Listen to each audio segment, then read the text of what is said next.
Tomato কাইটা লইতাছি আমি ছোট মাছ দিয়ে ভুনা করুম।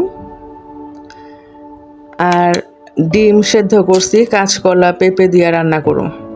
সবসময় ডিমটা ছিলে লইতাছি। আমরা ডিম ভুনা করি, কিন্তু আজকে পেঁপে আর কাঁচকলা দিয়ে রান্না করুম। গরমের মধ্যে একটু শরীরে যেন আরাম বোধ পাই, সেজন্য পেটটা যেন ঠান্ডা থাকে। বাচ্চাদেরকেও সবজি খাওয়ানো খুবই দরকার, এর জন্য চিন্তা করছি যে আজকে এইভাবে ডিমটা রান্না করুম। তো পেঁপে কাটা শেষ, এখন আমি কয়েকটা কাঁচকলা কাইটা নিলাম। তো আমার সবজি কাটাকুটি সব শেষ করার পরে আমি রান্না করে আইলাম রান্নাটা করার জন্য। তো এখন আমার চুলায় আমি দিলাম কাঁচকলা আর পেঁপে, একটু সামান্য হলুদ দিয়ে বলক দেবো যেন কষটা বের হয়ে যায়, তরকারিটা কালো হয়ে না যায়। আচ্ছা, এটা হয়ে গেছে। এখন আমি তাওয়ার মধ্যে তেল গরম করে ডিমটা সুন্দর করে ভাজে নিতেছি। ডিম ভাজা হয়ে যাওয়ার পরে কড়াইতে আমি তেল গরম করে পেঁয়াজ আর গরম মশলা দিয়ে খুব সুন্দরভাবে ভাজে নিতেছি। আদা রসুন বাটা আর জিরা বাটাটা আমি দিলাম, এটা পরিমাণ মতো। আর দিলাম সামান্য একটু গরম পানি একটু কষানোর জন্য। এখন আমি পরিমাণ মতো হলুদ মরিচের গুঁড়া দিলাম, এটা আপনারা কমায়া বাড়ায়া ব্যবহার করতে পারেন, আপনারা যতটুকু ঝাল খাবেন সেই অনুসারে। আমার বাচ্চারা খাইবো, এর জন্য আমি একটু কম দিছি। এর মধ্যে দিয়ে দিলাম আমি ভাপানো পেঁপেগুলা। পেঁপেটা আমি আগে দিলাম, কাঁচকলাটা আমি একটু পরে ব্যবহার করুম। এখানে সামান্য গরম পানি দিলাম পেঁপেটা খুব ভালোভাবে সেদ্ধ করার জন্য। তো এটা সেদ্ধ হোক, একটু ঢাইকা দিই। ঢাকনা খুলে দেখলাম খুব সুন্দরভাবে পেঁপেটা কষানো হয়ে গেছে। এখন আমি এর মধ্যে কাঁচা কলা দিলাম আর দিমু ডিম। এখন খুব ভালোভাবে নাড়াচাড়া কইরা আমি এর মধ্যে ঝোলের জন্য গরম পানিটা ব্যবহার করুন। খুব সিম্পল রেসিপি, খুব একটা সময় লাগে না।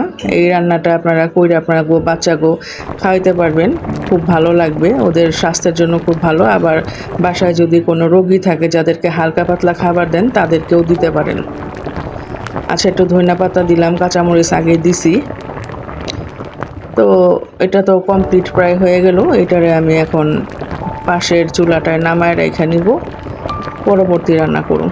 তো খুব সুন্দরভাবে এটা আমার হয়ে গেছে, একটু নাইড়া চাইড়া দেখাইলাম। এটা শেষ, রান্নাটা নামায় রাখলাম। তো এই চুলার মধ্যে আমি আবার তেলের মধ্যে পেঁয়াজ দিলাম। ওটা দেখেন কত সুন্দর, রেস্টে রাখার পরে খুব সুন্দর একটা লুক আসছে।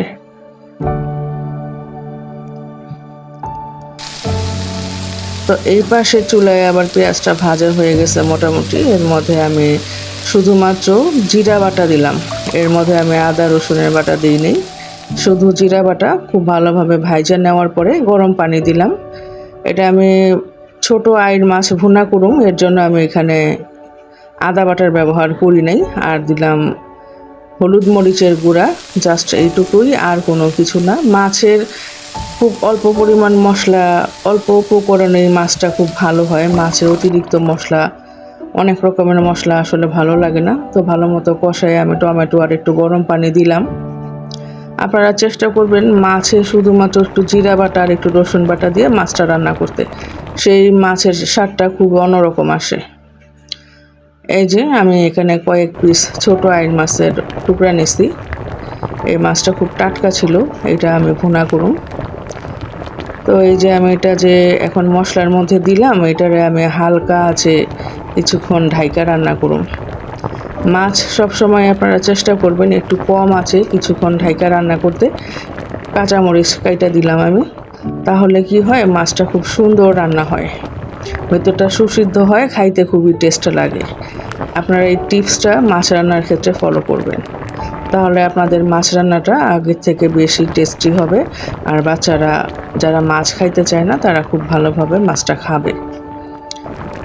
তো এটা আমার প্রায় রান্না শেষের কাছাকাছি, কারণ এইসব মাছ খুব বেশি সময় লাগে না। তো আমি ধনিয়া পাতা দিলাম, তো ঢাইকা আর তারপরে আর কিছুক্ষণ রান্না করে নেব। একটু নাইড়া চাইড়া দিলাম, হালকা হাতে একটু নাইড়া চাইড়া দিতেছে যাতে মাছগুলো ভাঙ্গা না যায়।